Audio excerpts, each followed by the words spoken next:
사도행전 10장 1절부터 35절까지의 말씀입니다.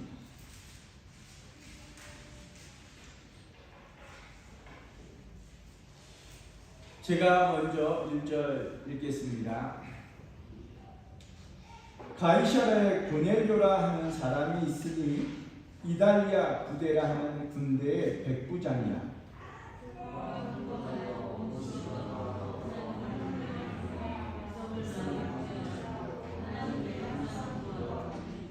하루는 제 9시쯤 되어 환상 중에 밝히 보매 하나님의 사자가 들어와 이르되 고넬료야 하니 고넬료가 주목하여 보고 두려워하되 주여 무슨 일입니까? 천사가 이르되 내 기도와 구제가 하나님 앞에 상달되어 기억하신 바가 되었으니 내가 지금 사람들을 요바에 보내어 베드로라 하는 시몬을 청하라.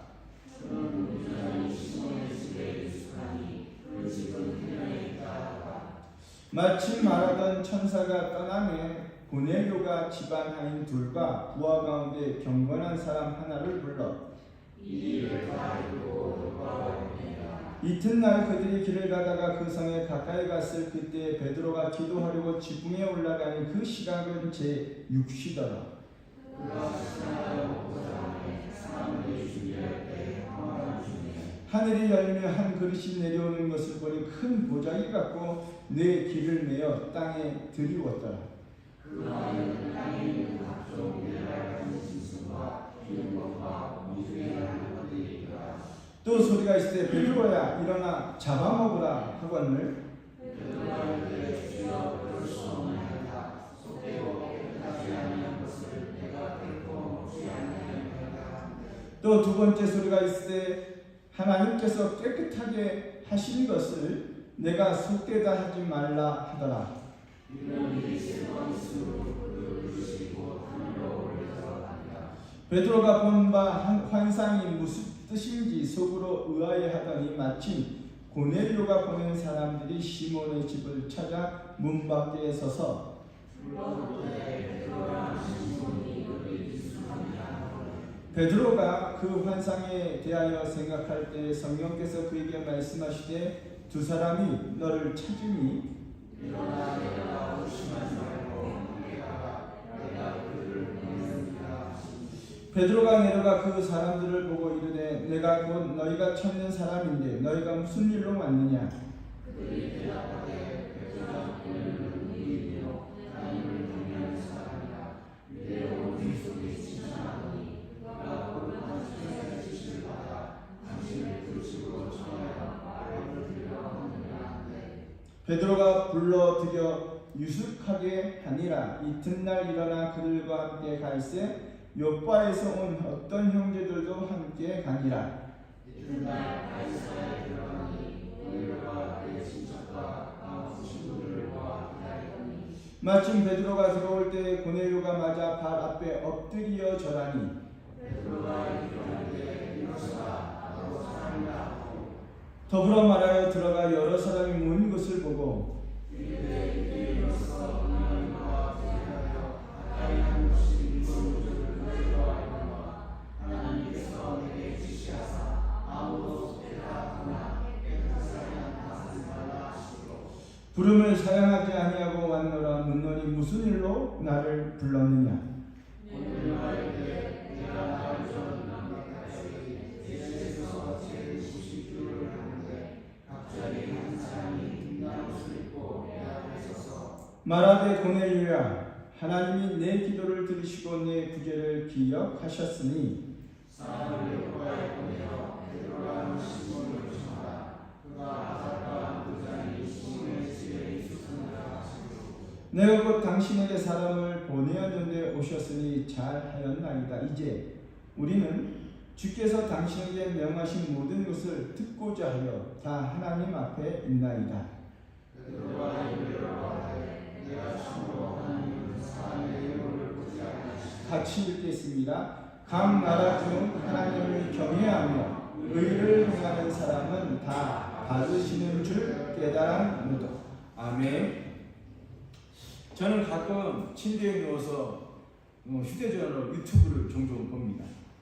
운동하는 법이나 한국의 정치 사항을 이렇게 정리해 놓은 시사 프로그램의 영상들을 종종 보는데 그 내용은 아니지만 그 유튜브를 이렇게 찾다 보면 혹하는 제목들을 발견하게 됩니다.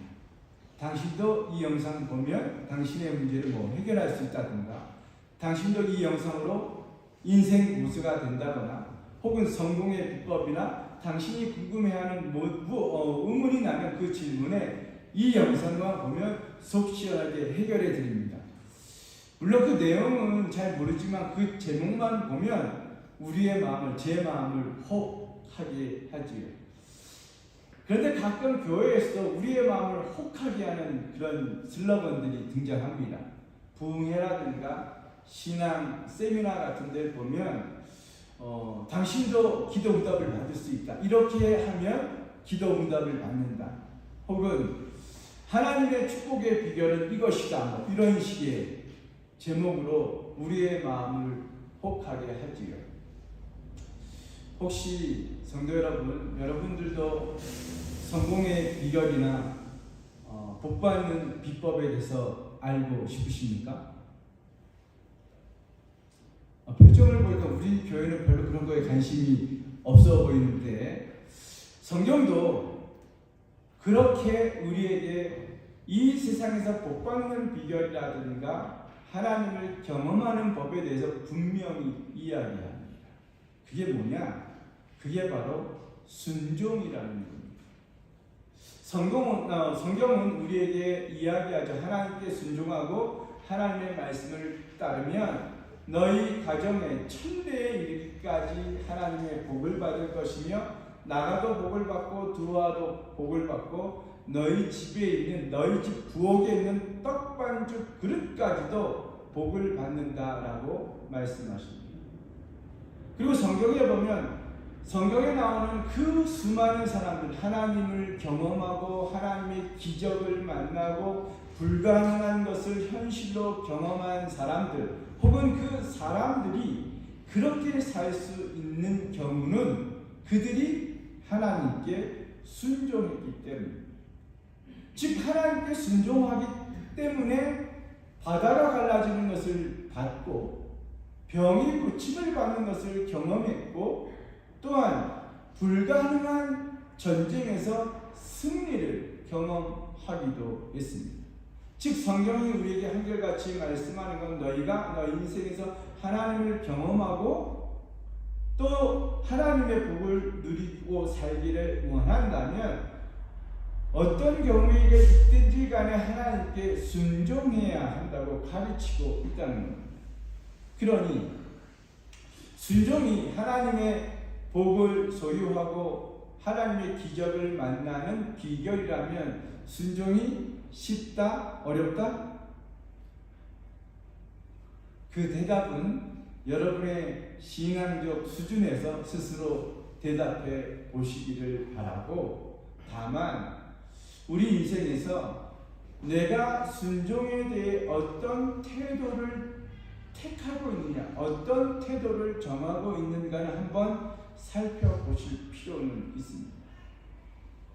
그 순종에 대한 태도, 즉 권위나 권력에 대해 내가 어떤 태도로 순종하고 있는지를 살펴보면 여러분의 내면의 진실함을 확인해 볼 수 있을 겁니다. 그리고 그렇게 살펴보는 게 우리의 신앙과 영성에 아주 큰 도움이 됩니다. 왜 나는 권위에 대해 혹은 권력에 대해 무조건적으로 맹목적으로 순종하게 될까?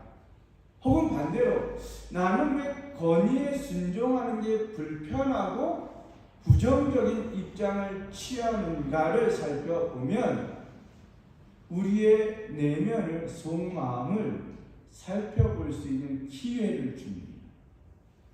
왜냐하면 우리는 왜곡된 감정과 경험을 갖고 살기 때문에 내가 권위에 대해서 맹목적으로 복종하거나 혹은 부정적인 입장을 취할 수밖에 없기 때문이지요. 그러니 순종에 대해 한번 생각해 보시면 좋겠는데, 사전적 의미는 순종은 남이나 윗사람의 말이나 의견을 따른다는 태도인데, 이런 사전적 의미 말고 나는 하나님을 향해 어떤 순종의 모습을 갖고 있는지, 내 부모님에 대해 나는 어떻게 순종하고 있는지, 권위나 권력이나 법령이나 규칙이나 사람들과의 약속된 그 약속의 권위에 대해 나는 어떤 입장을 취하고 있는지를 살펴보는 건 경건의 큰 유익이다.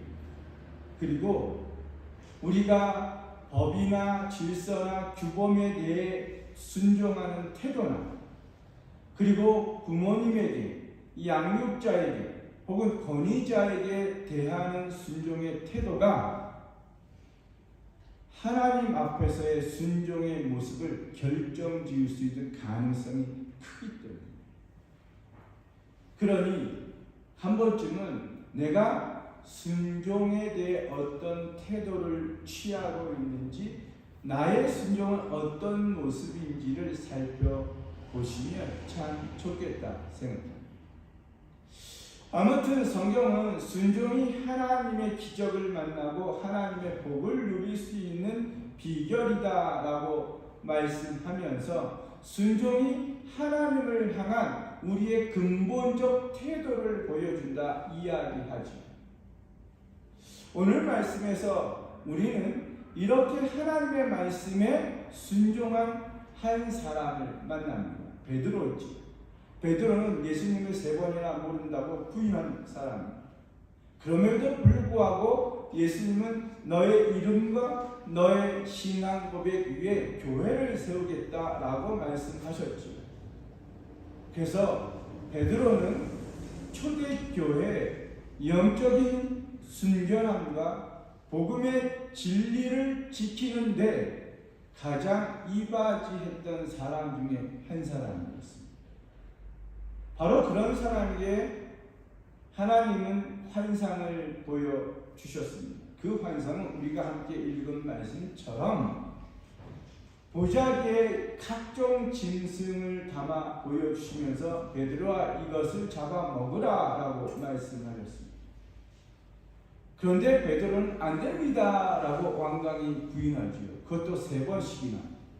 본문이 3번을 이야기하는 건 그만큼 하나님이 이 일에 추호도 양보할 의향이 없다는 강인한 의지를 보여주는 것이며, 동시에 베드로도 자기가 살아왔던 삶의 규범을 벗어날 의향이 없었음을 분명히 보여주지. 당시 유대 사람들, 당시만 아니라 지금도 유대 사람은 음식 규정을 갖고 삽니다. 흔히 그것을 코쉐르라고 부릅니다. 콜롬비아 마트에 가보면 코쉐르라고 찍혀있는 계란을 보실 수 있습니다. 혹은 코쉐르라고 써있는 과자가 있습니다. 그거는 유대인들이 율법에 거리낌 없이 언제든지 사 먹을 수 있을 만큼 음식 규정으로 만든 제품이다라는 뜻입니다. 이슬람 교도들이 할랄이란 음식 규정을 갖고 사는 것처럼 유대인들도 이 음식 규정을 갖고 삽니다. 이 음식 규정은 하나님이 모세에게 주신 율법 안에 너희가 먹을 수 있는 짐승이 있고 너희가 결코 먹지 않아야 되는 짐승이 있는데 이게 정결함과 부정하기 때문이다 라고 율법에 밝히고 있기 때문이죠. 그래서 이스라엘에서는 이스라엘 가셔 맥도날드에 가시면 치즈버거가 없다는 것을 아실 겁니다. 율법에 어미의 젖으로, 우유로 고기를 삶지 말라라고 이야기되어 있기 때문입니다. 그래서 고기 패트와 우유로 만든 치즈가 한 음식 속에 들어갈 수 없습니다. 그렇기 때문에 베드로는 유대인이었기 때문에 어려서부터 이 음식 규정을 갖고 살았죠. 왜? 이게 하나님의 법이라고 믿고 살았기 때문입니다. 근데 하나님이 베드로에게 환상을 보여주시면서 먹지 않아야 될 짐승을 보여주신 것으로 여겨집니다. 그럼에도 불구하고 하나님은 그 환상 통해 베드로야 이것을 잡아먹어라. 하나님 안 됩니다. 아니다. 내가 깨끗하다 하는 것을 어찌 네가 속되다고 이야기하느냐. 그리고 이 일을 통해 하나님은 이방인에게도 복음을 증거하는 기회로 이 환상을 보여주신 것이죠. 이유는 당시 유대인들은 이방인과 교제하는 것이 금기사항이었습니다. 특별히 이방인들과 한 상에 앉아서 먹고 마시는 것, 이방인들이 먹는 음식에 손을 대는 게 부정한 것으로 여겨졌기 때문이지. 이 환상을 통해 하나님은 당시 교회가 갖고 있는 한계와 단절을 뛰어넘고 지금까지 그들이 지켜왔던 원칙과 규범을 하나님의 뜻 안에서 바뀌어져야 함을 말씀하신 겁니다. 이 일로 베드로는 고넬료라고 하는 로마 부대 백부장에 가서 복음을 전하고 믿음의 우정을 나누고 함께 식탁 교제를 하고 세례를 주는 일을 하지. 베드로는 분명히 자기 입장이 있었습니다. 자기가 살아왔던 삶의 원칙이 있었지요. 근데 하나님의 말씀에 그 환상에 순종함으로 하나님의 뜻을 따라서 우리가 지난주에 함께 나누었던 영적 후원자의 삶에 대해서 아나니아의 삶을 묵상했습니다. 아나니아도 처음에 하나님 안 됩니다. 제가 왜 교회를 박해하는 사울의 영적 후원자가 되어야 합니까? 저는 못합니다. 그럴 때 하나님이 그는 내가 택한 그릇이다. 이 말씀에 순종해서 아나니아가 사울에게 가서 기도해주고 영적 교제를 나누고 그에게 세례를 베풀지. 베드로와 아나니아는 분명한 자기 입장이 있었습니다. 지금까지 살아온 삶의 준칙과 규범이 있었지요. 근데 말씀 앞에 그것을 내려놓습니다. 이 일을 통해 복음은 증거됩니다. 교회는 하나님의 기적을 맛보게 되지.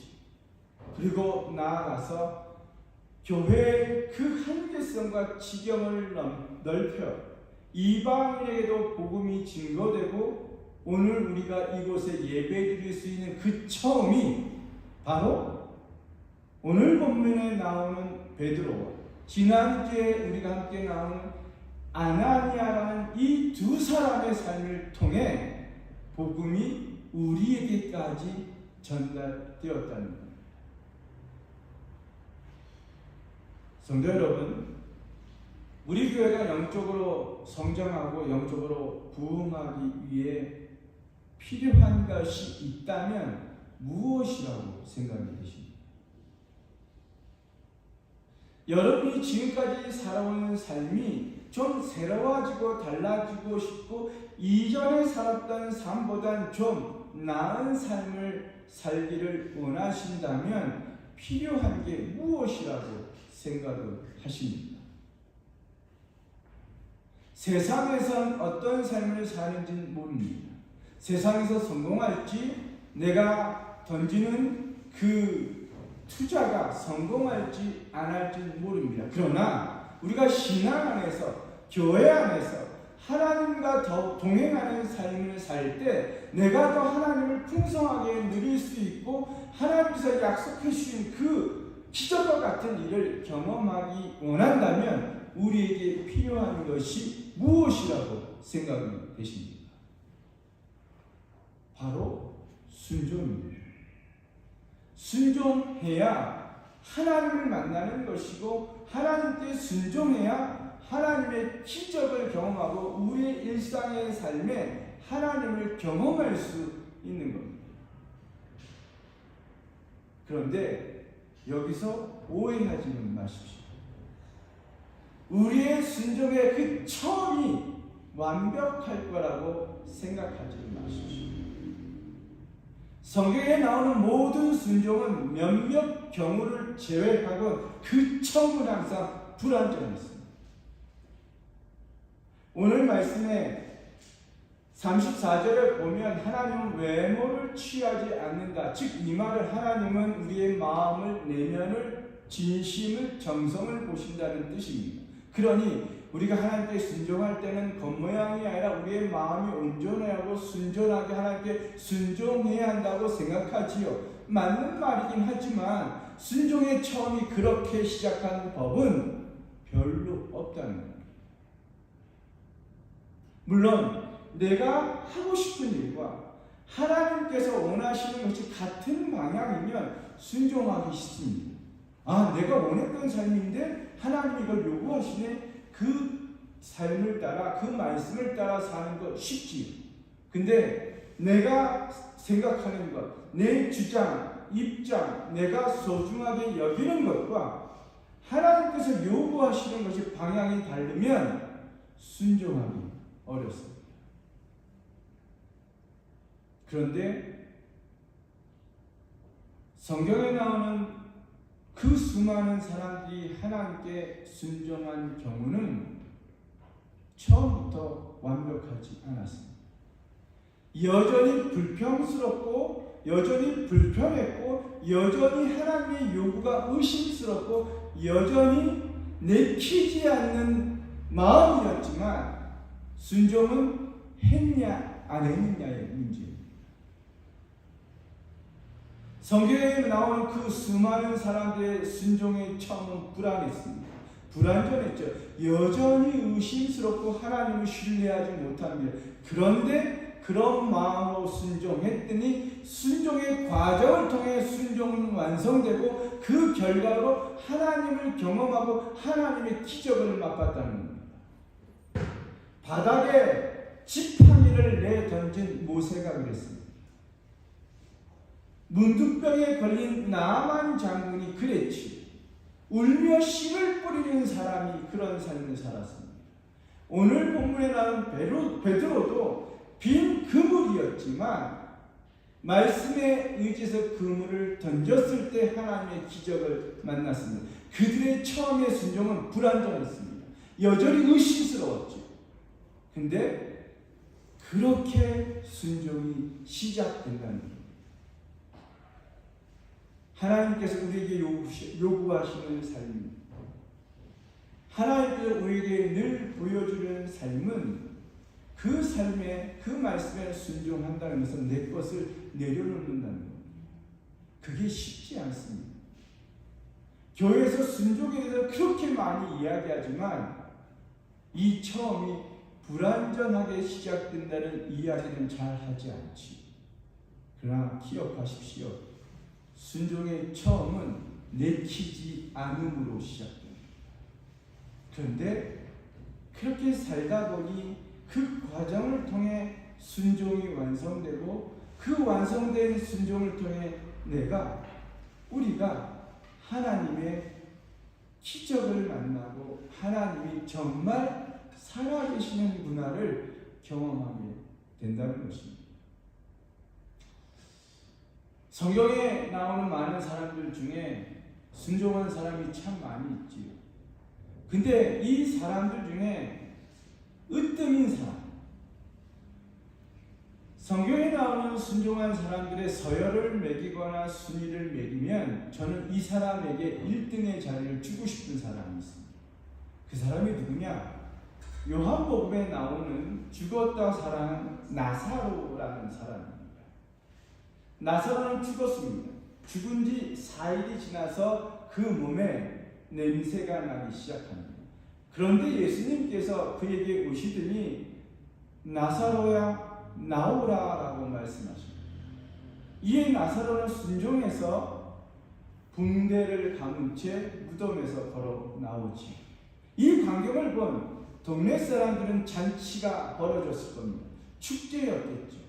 또한 그의 누이였던 마르다나 마리아는 정말 죽었다 살아난 오라버니를 보니 얼마나 좋았겠습니까? 근데 정말 이게 좋은 일이었을까요? 다른 사람들은 모르지요. 죽었다 살아났으니 좋았겠다. 우리에게도 그런 기적이 일어나면 좋았겠다 생각하죠. 근데 나사로에게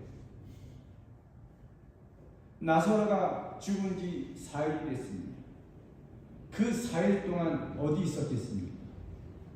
그가 하나님을 경외하는 사람이었고 예수를 믿는 사람이었으니 분명 천국에 갔을 겁니다.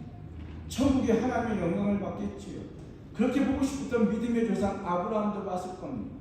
어쩌면 부모님을 만나 그동안의 아픔과 서름을 위로받으며 격려받으며 사랑을 나누며 품에 안고 기뻐했을 겁니다. 근데 예수님이 나오라고 이야기합니다. 하늘의 영광을 누리고 있는 그가 이제 다시 냄새가 나고 몸에 진물이 흐르고 몸은 다 문드러져 있는 그 몸으로 들어가야 한다면 하늘의 영광과 아무 걱정과 근심이 없고 웃고 있는 그 삶을 살고 있는데 그 기쁨으로 살고 있는데 또다시 이 세상에 나와서 더럽고 추악하고 사람들이 취하고 울분을 토해야 되고 사람들과 그 힘든 과정들 이 땅의 고통을 고스란히 살아내고 늙고 병들어 살아가야 되는 삶을 살아야 한다면 만약 제가 나서라면 얘야 나오너라 했을 때 예수님 해도 너무하십니다. 제가 아파가지고 죽게 되었을 때 예수님께 오셔서 좀 기도해서 이 병에서 고쳐달라고 제가 사람을 몇 번이나 보냈는데 예수님은 움직이지도 않으시더니 내가 죽은 지 사흘이 돼서 내가 지금 천국의 기쁨을 누리며 하늘 영광을 보면서 이 만족한 삶을 사는데 이때 다시 나오라고 한다니요. 이건 해도 너무하신 겁니다. 저는 못 갑니다. 라고 저는 예수님께 생떼를 썼을 겁니다. 근데 나사로는 순종합니다. 나오너라. 하늘 영광 버리고 이 땅에 돌아와 또다시 살아내야 되는 삶. 병들고 늙어가고 사람들의 치는 그 삶을 살아낸 겁니다. 성경은 순종이 하나님을 경험하고 하나님의 기적을 만난다 약속합니다.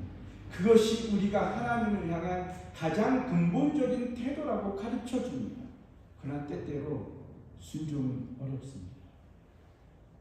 순종은 분명 하나님의 기적을 만난다고 이야기하지만 나에게 좋지 않은 것이 결과로 내 삶에 채워질 수도 있습니다. 그러니 오늘 말씀을 통해 순종을 한번 생각해 보시고 고민하시고 결정하십시오. 순종해서 하나님을 경험하며 살 건지 아니면 내 편한 대로 살 건지. 저는 배운 대로 믿는 대로 순종하고 싶습니다. 세상의 성공이 약속되지 않는다 하더라도 내 삶에 복이 채워지지 않는다 할지라도 저는 주님께 순종하며 살고 있습니다. 이유는 하나님을 뵙기 원하기 때문입니다. 하나님을 내 삶에 경험해 보기를 원하기 때문입니다. 그러니 오늘 말씀을 통해 내가 어떻게 살지 앞으로 어떻게 결정하며 살 것인지를 잘 살펴보십시오. 오늘 말씀에 나오는 베드로처럼 하나님께서 깨끗하다 말씀하신 게 무엇인지, 속되다 말씀하시는 것이 무엇인지, 또 지금 이 어려운 환경과 상황 속에서 하나님의 뜻을 이루기 위해 내가 순종해야 될 게 무엇인지, 아니면 내가 거절해야 될 것이 무엇인지 살펴보시면서 내가 하나님께 순종하며 살지 아닐지를 결정해 보십시오. 바라는 것은 여기에 있는 모든 분들이 그 순종을 통해 하나님을 경험할 수 있기를, 그 순종을 통해 우리 삶에, 우리 교회, 그리고 이 땅에 하나님의 역사를 볼 수 있는 저와 여러분 될 수 있기를 예수님의 이름으로 소망합니다. 기도하겠습니다.